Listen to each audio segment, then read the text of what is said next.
નમસ્કાર દર્શક મિત્રો, ન્યૂઝ કેપિટલના વિશેષ કાર્યક્રમમાં આપનું સ્વાગત કરું છું. આ આપણે પ્રોગ્રામ છે ને એનું નામ છે નક્ષત્ર નિવેશ. નિવેશ કરવાનું એને જોવા માટે આપણે નક્ષત્રનો સહારો લઈએ છીએ. તમારા નક્ષત્રો શું કહે છે, તમારા ગ્રહો શું કહે છે, ગ્રહોની ચાલ શું કહે છે. અને જોવા જઈએ ને તો આ નક્ષત્ર અને જે ગ્રહો છે ને એ માણસની દિશા અને દશા એ બદલી નાખે છે, એ પરિવર્તિત કરી નાખે છે.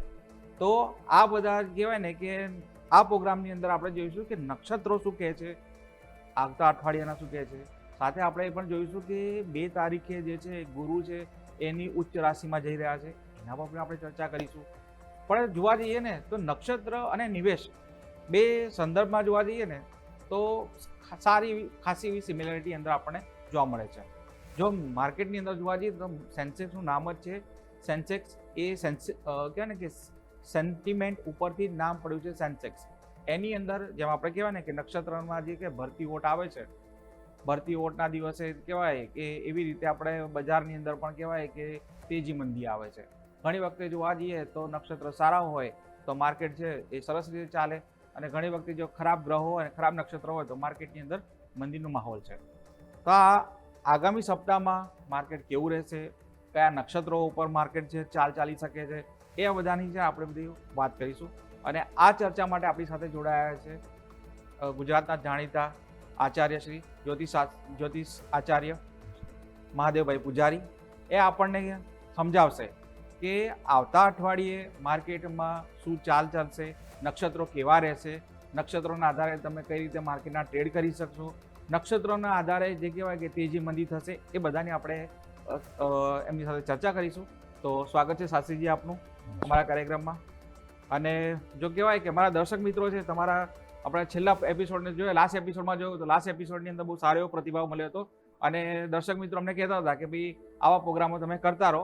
તો તમારું આપનું સ્વાગત છે આપનું અમારા પ્રોગ્રામમાં. આપણે બુલેટિનની ચાલુ કરીએ, શરૂઆત કરીએ એ પહેલાં છે ને એક મહત્વના જે કહેવાય ને કે એક ઘટના ઘટી રહી છે, જે 2 જૂન આસપાસ થઈ રહી છે. 2 જૂન આસપાસ જોવા જઈએ તો ગુરુ છે પોતાની ઉચ્ચ રાશિમાં પરિભ્રમણ કરશે, એમાં પ્રવેશ કરશે. હવે ગુરુ આપણે જોવા જઈએ તો નક્ષત્ર અને આ પ્રોગ્રામની અંદર ગુરુનું નક્ષત્રમાં એના કહેવાય રાશિમાં જવાનું શું અસર થશે. તો ગુરુ છે ને એ ફાઇનાન્શિયલ એનો જે કહેવાય સબ્જેક્ટ એને અસર કરે છે, સોનાને અસર કરે છે. તો ગુરુ જ્યારે પોતાની ઉચ્ચ રાશિમાં જશે તો માર્કેટ ઉપર એની કઈ અસર થશે. બેન્કિંગ સેક્ટર છે, નોન બેન્કિંગ સેક્ટર છે, NBFC છે, આ બધા સેક્ટરો ઉપરથી અસર થશે. અને જોવા જઈએ તો આની આપણા માર્કેટ ઉપર અસર થશે. તો આ બધી ચર્ચાઓને આપણે સીધું આપણે જે શાસ્ત્રીજી એમને જ પૂછી લઈએ કે શાસ્ત્રીજી 2 જૂને જે કહેવાય કે ગુરુ ઉચ્ચ રાશિમાં જઈ રહ્યો છે એની કર્ક રાશિમાં, તો એનાથી માર્કેટમાં કઈ ફરક પડી શકે છે, અસર થશે? ગુરુ જેવો ગ્રહ, મોટો ગ્રહ, એક રાશિ પરિવર્તન કરવા માટે એનું ગોચર 13 મહિનાનું હોય છે. પરંતુ અહીંયા કર્ક રાશિમાં ફક્ત એ જૂન, જુલાઈ, ઓગસ્ટ, સપ્ટેમ્બર અને ઓક્ટોબર એવી રીતે ફક્ત 5 મહિના કર્ક રાશિમાં રહેશે. આ લક્ષણ સારા નથી. પરંતુ ગુરુ એના સ્વભાવ પ્રમાણે પોતાની ઉચ્ચ રાશિમાં જ્યારે આવે તો માર્કેટ ઉપર એની ઇફેક્ટ બહુ જ સારી હોય છે. અને વિશેષ કરીને બેંક સેક્ટર, ખાસ કરીને ફાઇનાન્સ અને બેંક સેક્ટર અને હોટેલ સેક્ટરમાં સારી એવી તેજી લાવી છે.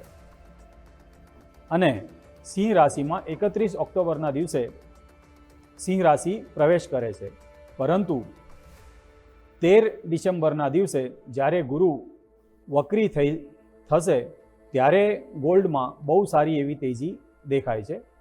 અને ગુરુની ખાસ વિશેષ હોય છે, પહેલા અને બીજા દીપ્તાંશમાં એ ઇક્વિટી માર્કેટમાં તેજી કરે છે અને ગોલ્ડ માર્કેટ સ્લો રાખે છે. અને ત્રીજા દીપ્તાંશમાં ઇક્વિટીમાં નરમી લાવે છે અને ગોલ્ડમાં સારી એવી તેજી લાવે છે. અને વિશેષ કરીને છેલ્લા નવમાંશમાં, એટલે કે કર્ક રાશિના છેલ્લો નવમાંશ એટલે કે મકર નવમાંશ જે આવે એ નવમાંશમાં જ્યારે ગુરુ ગોચર કરતો હોય તે દિવસોમાં ગોલ્ડમાં સારી એવી મંદી અને ઇક્વિટીમાં સારી એવી તેજી લાવે છે. પરંતુ ફક્ત 5 માસ કર્ક રાશિમાં આ સારા લક્ષણ નથી, એટલે બહુ સારી તેજી નથી દેખાતી. તેજી થશે બહુ સારી કે ઓલ ટાઈમ હાઈ બ્રેક કરીને નવી સપાટી અહીંયા દેખાતી નથી. હા, ગોલ્ડમાં તેજી આવી શકે છે, પણ ઇક્વિટીમાં એટલી સારી તેજી નથી દેખાતી. અને જ્યારે 25 જૂનના દિવસે ફરીથી સિંહ રાશિમાંથી વક્રી થઈને કર્ક રાશિમાં પ્રવેશ કરે, એ સમય દેશ દુનિયા માટે અતિ ખરાબ હોય છે. અને એ સમયમાં ગોલ્ડમાં પણ મંદી જોવા મળશે અને ઇક્વિટીમાં પણ મંદી જોવા મળતી હોય છે. તો જી શાસ્ત્રી, આપણે બહુ સરસ રીતે સમજાવું કે જે ગુરુ છે એ જ્યારે એની રાશિમાં પરિભ્રમણ કરે છે તો શું શું અસર થઈ શકે છે. પણ અહીંયા મને એક પ્રશ્ન એવો થાય છે કે આપણે જેમ વાત કરી કે યુદ્ધના અંદર કહેવાય કે માર્કેટની અંદર કોઈ સમાચાર આપણને આ સમયની અંદર છે કે યુદ્ધ સમાપ્ત થઈ રહ્યું છે કે અથવા તો પછી ઈરાનનો જે મુદ્દો છે એને લઈને આપણું માર્કેટ છે ને અત્યારે થોડું સેન્સિટાઇઝ થઈ રહ્યું છે. તો શું લાગે છે કે આગામી સમયની અંદર કે 2 જૂન કે એના ભવિષ્યના સમયની અંદર કે આ જે છે આપણે એને ડાયજેસ્ટ કરી જઈશું કે પછી આ જે સબ્જેક્ટ છે એને કંઈ અસર કરશે ખરો માર્કેટ પર? ગુરુ જળ તત્વનો ગ્રહ છે અને જળ તત્વની રાશિ અને એની પોતાની ઉચ્ચ રાશિમાં જ્યારે આવે તો ઈરાન યુએસ વોર જે છે, યુક્રેન અને રશિયા જેવું થઈ જશે. એટલે કે યુદ્ધ ચાલુ હોય તોય કોઈ વિશેષ ઇફેક્ટ માર્કેટ કે એના ઉપર નથી દેખાતું. એ જૂન 2 પછી 4 મહિના જે છે એ એટલું કોઈ મોટો ઇફેક્ટ નહીં આવે અને એકદમ સ્લો થઈ જશે. એની કોઈ ઇફેક્ટ માર્કેટ ઉપર નહીં રહે અને માર્કેટ પોતાની રીતે જે છે તેજીની ચાલમાં રહેશે. અને ફરીથી જે છે કે ઓક્ટોબર નવેમ્બરના સમય જે છે એ સમયમાં જે ગુરુ વક્રી થયો અને સિંહ રાશિમાં આવશે અને ફરી રેટ્રો થઈને કર્ક રાશિમાં આવશે, એ સમયે ફરી કોઈક નવા યુદ્ધ કે આ જ યુદ્ધ જે છે એની તીવ્રતા વધી જવાની શક્યતા રહેશે. પરંતુ આગલા 4-6 મહિના માટે જે છે આ ધીરે ધીરે ઓછું થશે અને માર્કેટ ઉપર એની ઇફેક્ટ જે છે ઓછી થઈ જશે. તો શાસ્ત્રીજી, આપણે કીધું કે ગુરુ જે છે જલ તત્વનો કારક છે, બરાબર છે. તો એની અંદર જોવા જઈએ તો અત્યારે આપણને જે કહેવાય કે ક્રૂડ છે ને એ થોડુંક છે ને આપણા ભારત દેશને આપણને થોડું નડી રહ્યું છે. અને મોંઘું ક્રૂડના કારણે કહેવાય ને આપણું ફોરેક્સ ઘસાઈ રહ્યું છે. સાથે જોવા જઈએ તો આપણા પીએમ મોદી છે એમને જાહેર મંચ ઉપર આવીને કહેવું પડ્યું કે દેશમાં થોડું જે કહેવાય કે સંકટનો સમય છે અને કહેવાય કે સાવધાન રહેવાની જરૂર છે. અને એ પછીના થોડાક સમયની અંદર કહેવાય કે પેટ્રોલ ડીઝલના ભાવ વધી ગયા. તો અહીંયા મને પ્રશ્ન થાય છે કે જે ગુરુ છે 2 જૂનમાં જ્યારે જાય છે, ગુરુ એ જલ તત્વનો કારક છે, તો એનાથી આ જે ક્રૂડની જે વોલેટાલિટી છે, ક્રૂડની અંદર જે ભડકો થઈ રહ્યો છે, એમાં કંઈ આપણે રાહતના સમાચાર મળી શકે છે? ફક્ત ક્રૂડ આખા દુનિયાના અર્થતંત્રને હલાવી રહ્યો છે, ડગમગાઈ રહ્યો છે. ખાસ કરીને ક્રૂડ વગર કંઈ ચાલતું જ નથી. મિલ, ફેક્ટરીથી લઈને બધામાં ઇફેક્ટ કરે છે. અને આ ઇફેક્ટ જે છે, ગુરુ જ્યારે કર્ક રાશિમાં પ્રવેશ કરશે તો એની ઇફેક્ટ જે છે ઓછી થઈ જશે. મીન્સ એવું કે રૂટ ઓફ હોર્મોન્સ જે છે એ ખુલી શકે, કાં તો પછી બીજો કોઈ રસ્તો નીકળી શકે કે ક્રૂડ ઓઇલ બહારથી બધી જગ્યા ફરી શકે. એનું કોઈક પણ નિકાલ આવી જશે એવું મને લાગે છે. જળ તત્વનો ગ્રહ છે અને જળ તત્વની રાશિ અને પોતાના ઉચ્ચ રાશિમાં જ્યારે ગુરુ પ્રવેશ કરે છે કે આમ કહી શકાય કે રામ રાજા પ્રજા સુખી એવું સમય લાવી શકે. કન્ફર્મ નથી. જે અત્યારે ઓવરઓલ પરિસ્થિતિ જે છે એમાંથી કંઈક થોડુંક રાહત લાવી શકે એવું મને લાગે છે. અને જેના કારણથી સ્ટ્રીટ ઓફ હોર્મોન્સ ખુલી જશે, કાં તો બીજો કોઈ રસ્તો નીકળી જશે અને ક્રૂડના ભાવમાં જે છે મંદી આવી શકે અને આખા દુનિયાના અર્થતંત્રમાં કંઈક ઓક્સિજન મળી શકે એવું લાગે છે.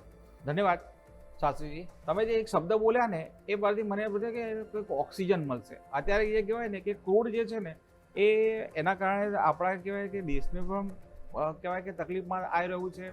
સાથે જોવા જઈએ રોકાણકારો પણ છે કે અસમંજસની પરિસ્થિતિમાં છે, કરવું તો શું કરવું. અને બીજી વસ્તુ કે જે સ્ટેટ ઓફ હોર્મુઝનો રસ્તો ખુલી જશે અને એની અંદર કહેવાય ને કે આપણે પ્રાર્થના કરીએ કે જે ગુરુ ગ્રહ છે એ એની ઉચ્ચ રાશિમાં જાય અને આપણા જે રાજનેતાઓ કહેવાય કે પછી વિશ્વના રાજનેતાઓ એ લોકોને સદબુદ્ધિ આપે અને કહેવાય સ્ટેટ ઓફ હોર્મુઝ સિવાયના બીજા અન્ય રસ્તા જો ખુલી જાય તો જે કહેવાય ને કે અત્યારે સંકટના વાદળો ઓછા થઈ જાય અને કહેવાય ને કે ગુરુ જ્યારે ઉચ્ચ રાશિમાં પ્રવેશ કરે છે તો સારા સમાચાર મળે અને આપણા માટે લાભદાયી નીવડે. તો દર્શક મિત્રો, આપણે અત્યાર સુધીની વાત કરી એમાં કે ગુરુ જે છે એ ઉચ્ચ રાશિમાં પ્રવેશ કરશે, 2 જૂન આસપાસ પ્રવેશ કરશે, એમાં માર્કેટ ઉપર શું અસર થશે આનું મોટું આપણે વાત કરી. જે અત્યારે જોવા જઈએ તો 1 મહિનાથી લઈને 2 મહિના સુધીનો સમય છે.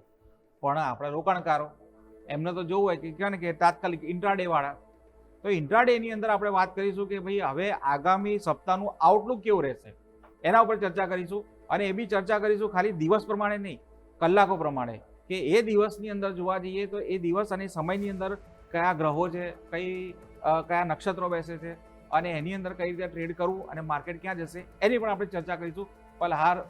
પણ હાલ એક સમય થયો છે વિરામનો, લઈએ એક વિરામ.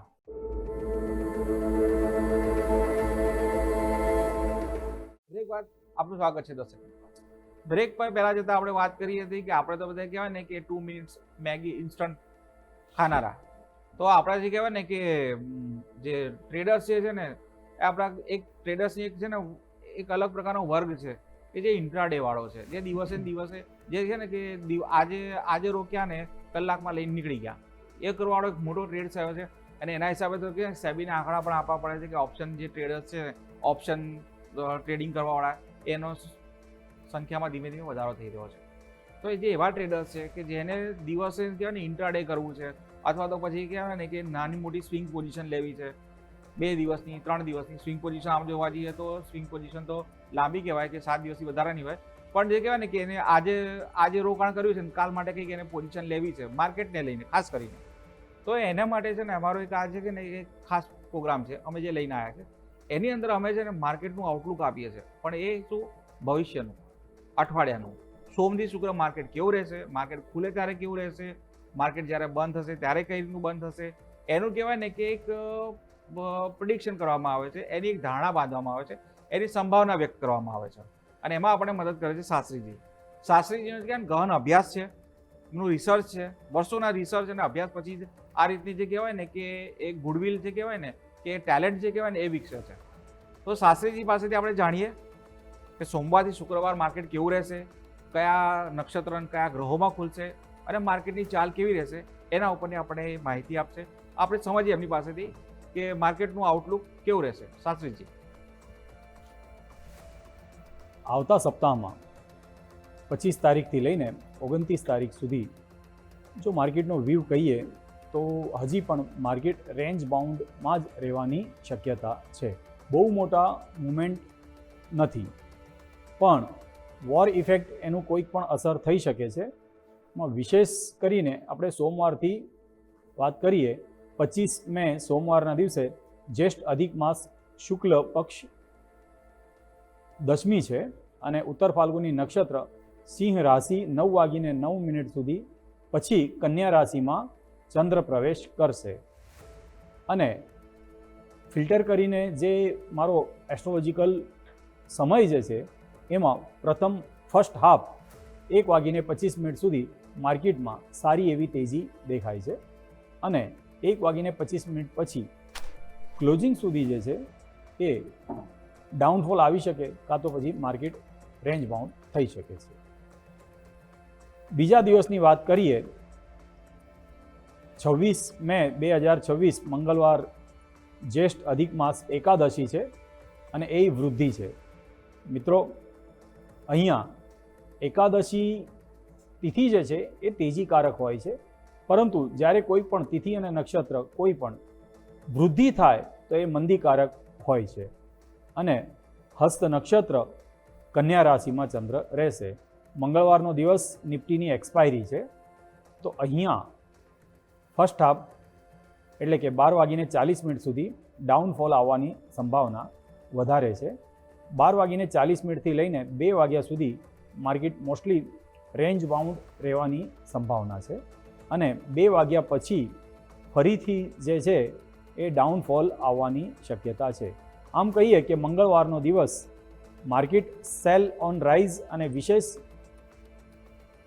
12:40 પહેલાં સારું એવું અપ જે છે સારું એવું ડાઉનફોલ અને એ પછી 2 વાગ્યા પછી ક્લોઝિંગ સુધી સારું એવું ડાઉનફોલ અને આ સમયે જો વ્યવસ્થિત ટ્રેડ કરીએ તો એક્સપાયરી જેકપોટ સારો એવો ડાઉન સાઇડ મળી શકે છે. ત્રીજો દિવસ 27 મે 2026 બુધવારનો દિવસ છે. જ્યેષ્ઠ અધિક માસ એકાદશી 6:23 સુધી છે. એ પછી દ્વાદશી સ્ટાર્ટ થશે અને ચિત્રા નક્ષત્ર ચંદ્ર કન્યા રાશિમાં રહેશે. આ દિવસ સેન્સેક્સની મંથલી એક્સપાયરી છે. તો અહીંયા વિશેષ 10:40 સુધી તેજી દેખાય છે અને એ પછી 12:40 સુધી રિટ્રેસ કાં તો ડાઉનફોલ આવી શકે છે. 12:40 થી લઈને ક્લોઝિંગ સુધી માર્કેટમાં સારી એવી તેજી દેખાય છે. આ સમય છે મંથલી એક્સપાયરીમાં જેકપોટ અપ સાઇડનો મળી શકે છે. પછી 28 તારીખ ઈદની રજા છે એટલે માર્કેટ ક્લોઝ રહેશે અને લાસ્ટ શુક્રવારની વાત કરીએ 29 મઈ 2026 શુક્રવારનો દિવસ છે. જ્યેષ્ઠ અધિક માસ 13:52 સુધી પછી ચતુર્દશી આવશે અને માર્કેટ સમયની વાત કરીએ તો અહીંયા કદાચ હું ખોટો પડી શકું પણ બ્લેક ફ્રાઇડે કહી શકાય. Market one side cell on rise રહી શકે છે અને ખાસ કરીને 1:30 થી ક્લોઝિંગ સુધી વન સાઇડ ડાઉનફોલ આવી શકે છે. અને મિત્રો અહીંયા ટ્રેન્ડને ફોલો કરો, વ્યૂને દિમાગમાં રાખો. બંને જ્યારે મેચ થાય ત્યારે એક સારી આવક થઈ શકે છે. ધન્યવાદ શાસ્ત્રીજી, આપણે બહુ સરસ રીતે સમજાવ્યું. પણ અહીંયા દર્શક મિત્રોને મારા તરફથી કહેવાય ને કે શાસ્ત્રી તરફથી છે ને કે એક સલાહ અને કે જે કહેવાય ને કે સૂચન આપવામાં આવે છે. આ જે પણ માહિતી જે છે ને એ એનું કહેવાય ને કે એનું એજ્યુકેશનલ પર્પઝ છે, તમને માહિતગાર કરવાનું છે. અને આના સંદર્ભે તમે કોઈ ટ્રેડ લો અને જો તમને કોઈ નફા નુકસાન થાય તો એની જવાબદારી ના અમારી કે અમારી ચેનલની નથી રહેતી. પણ જોવા જઈએ અને જો તમે આના આધારે તમે કોઈ ઇન્વેસ્ટમેન્ટ કરતા હો કે કોઈ રોકાણ કરતા હો તો તમારા જે સલાહકાર છે, આર્થિક સલાહકાર, એની જરૂરથી સલાહ લેવી. એ સલાહ ભર્યું છે. આ કેવું છે વસ્તુ ખબર છે કે this is one kind of indication છે. ઇન્ડિકેટર તમને આપે છે કે તમારે શું કરવું જોઈએ, તમારે ડાબે જવું છે, જમણે જવું છે. અને ડાબા જમણામાં જો તમે ના સમજો ને એક્સિડન્ટ થઈ જાય તો એનો મતલબ એ સિગ્નલ જવાબદાર નથી હોતું, જે ડ્રાઈવર હોય છે એ જવાબદાર હોય છે. તો એક આ ચોખવટ કરવા જેવી હતી. પણ અહીંયા આપણે જે શાસ્ત્રીજીએ બહુ સરસ રીતે સમજાવ્યું દિવસો પ્રમાણે, સમય પ્રમાણે. પણ અહીંયા જોવા જેવું છે કે એમને બ્લેક ફ્રાઇડેની વાત કરી. તો આપણે થોડુંક એમાં ડિટેલમાં જઈએ તો કે શુક્રવારે એવું તો શું થઈ રહ્યું છે કે એવા તો કેવા નક્ષત્ર, એવા તો કેવા ગ્રહો બની રહ્યા છે કે જેના કારણે માર્કેટની અંદર કહેવાય કે બ્લેક ફ્રાઇડે જેવા આપણે શબ્દો ઉપયોગ કરવો પડે. શાસ્ત્રીજી, શુક્રવાર બ્લેક ફ્રાઇડે કહેવાનું કારણ એ છે કે બુધ મિથુન રાશિમાં પ્રવેશ કરે છે. આ એક સમય ઇમ્પોર્ટન્ટ છે અને ચંદ્ર પ્લુટો સ્ક્વેર રિલેશન છે, શુક્ર શનિ સ્ક્વેર રિલેશન છે, ચંદ્ર શનિ સાથે ષડાષ્ટક છે. આ 4 ઇમ્પોર્ટન્ટ એટલે મુખ્ય યોગ છે જે આખા માર્કેટને ડાઉન તરફ લાવી શકે છે. એટલા માટે કદાચ હોઈ શકે કે શુક્રવારને આપણે બ્લેક ફ્રાઇડે કહી શકાય અને સારી એવી મંદી આવી શકે છે. અને ખાસ કરીને બપોરે 1:30 વાગ્યા પછી 1:30 પછી market one side sharp selling આવી શકે છે. જી શાસ્ત્રીજીએ જે વાત કરી થોડી આપણા ટ્રેડર્સ માટે થોડી ટેકનિકલ છે, પણ એમનો કહેવાનો અર્થ એવો છે કે શુક્રવારે માર્કેટની અંદર કહેવાય ને કે કોઈ એવા ન્યૂઝ બની શકે છે, કાં તો કોઈ એવી ગ્રહની કહેવાય ને કે કોઈ ઘટના એવી ઘટી શકે છે કે જેનાથી માર્કેટની અંદર અચાનક જ વોલેટિલિટી જોવા મળે. તો આ દિવસે જે ટ્રેડર્સ હોય એ લોકોએ થોડું ધ્યાન રાખવું અને ટ્રેડિંગ કરતી વખતે કહેવાય ને કે થોડુંક કહેવાય ને કે પોતાના ઇમોશન ઉપર કાબૂ રાખવો. કારણ કે માર્કેટ છે ને એનું સેન્સેક્સ એ સેન્ટિમેન્ટ ઉપર આધારિત છે. તમારા સેન્ટિમેન્ટ એન્ડ સેન્સેશનને તમે દૂર રાખો અને કહેવાય ને કે સજાગપણે જો માર્કેટની અંદર ટ્રેડ કરો ને તો ચોક્કસથી તમને એની અંદર નફો મળે છે. અને પેલું જે સાહેબે કીધું છે ને કે આસમાન મેં સુરાખ નહીં હોતા, તબિયત સે ઉછાલે પથ્થર. તો એ તબિયતથી જ્યારે પથ્થર ઉછાળવાની વાત છે ને એનો મતલબ એવો છે કે પહેલાં તમે સમજીને વિચારો અને પછી કહેવાય ને કે આકાશમાં પણ તમે કાણું કરી શકો છો જો પથ્થર ઉછાળી શકો તો. પણ માર્કેટની અંદર પણ એવું જ છે, જો તમે સમજી વિચારી અને કહે ને કે સભાનપણે જો તમે ટ્રેડ કરો, રોકાણ કરો તો એનાથી તમને નફો મળી શકે છે. તો આ ચર્ચામાં બસ હવે આટલું જ.